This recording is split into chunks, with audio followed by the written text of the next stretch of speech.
Hello guys, welcome to another video of stock market funds एवियंस biomedicals limited. Guys आपका IPO का आज day 2 का सब्सक्रिप्शन ओपन हो रहा है, जानेंगे लाइव सब्सक्रिप्शन जीएमपी कितना चल रहा है, लिस्टिंग कितना मिलेगा, परफॉर्मेंस कैसा रहा, अप्लाई करें या फिर फाइनल डिसीजन क्या है, इन सभी पॉइंट्स को डिस्कस करेंगे। ये कोई रिकमेंडेशन वीडियो नहीं, इससे जो भी फाइनल डिसीजन होगा अपने रिस्क पर लीजिएगा। चलिए फ्रेंड्स, वीडियो को स्टार्ट करते हैं।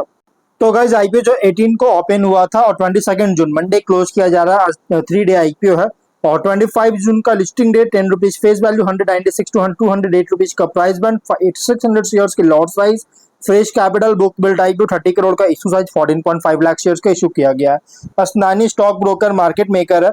अगर हम बात करें इस कंपनी के एनएससी एसएमई प्लेटफॉर्म पर लिस्टिंग किया जा रहा है। अलॉटमेंट डेट जो रखा गया है कंपनी का इस बार का 23 जून का, 24 को रिफंड रिलीज किया जाएगा, शेयर्स डिमेट अकाउंट में क्रेडिट होगा। ऑफर दिया गया है क्यूआईबी, एंकर इंक्लूड नहीं करेंगे, 18.8%, big HNI 9.5, small HNI 4.7, retail 33.1% offer दी गई है।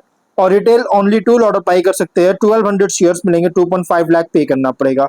और small HNI minimum 3 lot apply कर सकते हैं, 3.7 लाख पे करना पड़ेगा। मैक्सिमम 8 लॉट अप्लाई कर सकते हैं, 9.9 मतलब 10 लाख रुपीज पे करना पड़ेगा। Big HNI minimum 9 lot apply कर सकते हैं, 11.2 लाख पे करना पड़ेगा।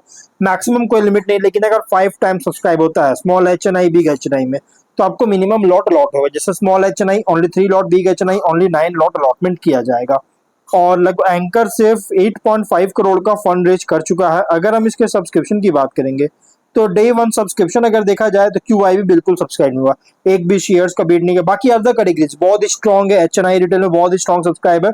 एचएनआई 13.5 टाइम सब्सक्राइब है, 755 एप्लीकेशन बीट की सबमिट हुआ, जिसमें big HNI 13.6 time subscription, 1.38 lakh shares का ऑफर था, 18.8 लाख शेयर्स का बीट का, 39 करोड़ का। Small HNI 13.1 time subscriber, 69,000 shares का ऑफर था, 9 लाख शेयर्स का बीट किया, 18.8 करोड़ का। रिटेल में 15.5 टाइम सब्सक्राइबर, 4.8 लाख शेयर्स का ऑफर था, 74.6 लाख शेयर्स का बीट किया, 159 करोड़ का, 155 करोड़ का। और लगभग 6219 एप्लीकेशन सबमिट हुआ। तो गाइस यहाँ क्यूआईबी बिल्कुल सब्सक्राइब नहीं हुआ, लेकिन हाँ एचएनआई और रिटेल बहुत ही स्ट्रॉन्ग सब्सक्राइबर। और गाइस वैसे भी क्यूआईबी लास्ट डे में ही अप्लाई करते हैं, जो कि भी फिलहाल क्या है इनकी 2 दिन जो डे 2 तक जो है क्यूआईबी ट्रैक करते हैं कि कंपनी परफॉर्म कैसा है, उसके बाद फाइनल डिसीजन लेते हैं। और इसलिए गाइस अभी फिलहाल सब्सक्राइब नहीं हुआ है कोई एक। और अगर हम टोटल की बात करें, 10.6 टाइम सब्सक्राइबर, 1 करोड़ शेयर्स का बीट किया, 213 करोड़ का, 6974 एप्लीकेशन सबमिट हुआ है। और लगभग अगर देखा जाए जीएमपी की बात करें, 75 रुपीज का जीएमपी ट्रेड करा, 36% का लिस्टिंग गेन एक्सपेक्ट कर सकते हैं, जो कि नो डाउट बहुत ही स्ट्रॉन्ग लिस्टिंग गेन आप मिल सकता है। बिजनेस की बात करेंगे तो company medical consumable product manufacturer और एज अ ट्रेडर भी काम में इंगेज है। और B2B, B2C और B2G तीनों सेगमेंट में कंपनी ऑपरेट कर रहा है और एडवांस टेक्नोलॉजी प्रोडक्ट्स प्रोवाइड कर रही है।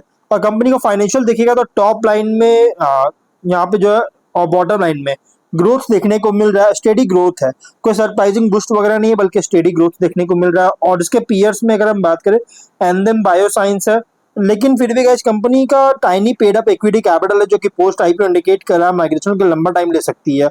अगर हम ऑब्जेक्टिव की बात करें तो एक नया मैन्युफैक्चरिंग यूनिट का सेटअप करना चाहता है, इसके लिए कैपेक्स करेगी। इसमें कैपेक्स में पार्ट फाइनेंस करेगा, working capital requirement, general corporate purpose के लिए फंडिंग चाहता है। रेशियोज ROE, RONW 22.4, ROCE 16.9 और PAT मार्जिन है 15.8, एबिटा मार्जिन 24.7% का। डेट इक्विटी 0.9 टाइम का, PB 2.9, PE रेशियो 11.6 टाइम का। Promoter holding pre issue 87.9%, post issue 64.6% का। और मार्केट कैप 114 करोड़ का अराउंड होगा। इसके रिसेंट फाइनेंशियल डेटा के अकॉर्डिंग प्राइस बैंड जो रखा गया है फुल्ली प्राइस रखी गई है। आईपीओ का जो प्राइस बैंड है फुल्ली प्राइस्ड आईपीओ है, लेकिन अगर हम इसके स्वॉट एनालिसिस करेंगे तो स्ट्रेंथ जो है मॉलिक्यूलर डायग्नोस्टिक्स, आईवीडी और मेडिकल डिवाइसेस सेक्टर में ऑपरेट करता है।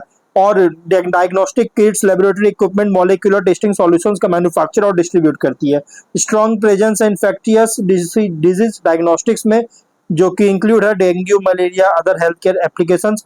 R&D पर फोकस है, जिससे इनोवेशन जो कि सपोर्ट करता है डायग्नोस्टिक टेक्नोलॉजीज में। ISO and GMP certified manufacturing capabilities है, जो कि प्रोडक्ट क्वालिटी और कॉम्प्लायंस स्ट्रेंथन कर रही है। Hospitals, pathology labs, research centres, government health care institutions को सर्व करता है। डोमेस्टिक और एक्सपोर्ट दोनों मार्केट्स में प्रेजेंस है, जिससे रेवेन्यू डाइवर्सिफिकेशन प्रोवाइड करता है। लेकिन वीकनेस की बात करेंगे तो बिजनेस हाईली डिपेंडेंट है रेगुलेटरी अप्रूवल और क्वालिटी स्टैंडर्ड्स पर। रिलेटिवली स्केल बहुत ही स्मॉलर है अगर हम लार्ज ग्लोबल डायग्नोस्टिक कंपनीज के साथ कंपेयर करेंगे। R&D टेक्नोलॉजी अपग्रेड्स में कंटिन्यूअस इन्वेस्टमेंट रिक्वायर है, जरूरत पड़ेगा। और इंस्टीट्यूशनल गवर्नमेंट ऑर्डर्स पर डिपेंडेंस इसका रेवेन्यू है, रेवेन्यू पूरी तरह से डिपेंड करता है इस दोनों पर। वर्किंग कैपिटल इंटेंसिव है इन्वेंट्री और डिस्ट्रीब्यूशन रिक्वायरमेंट्स के कारण। लेकिन अपॉर्चुनिटीज की बात करें तो डिमांड ग्रो कर रही है molecular diagnostics preventive health care solutions के लिए। हेल्थ केयर अवेयरनेस और डिजीज स्क्रीनिंग दोनों इंक्रीज हो रही है, जिससे लॉन्ग टर्म ग्रोथ को सपोर्ट करता है।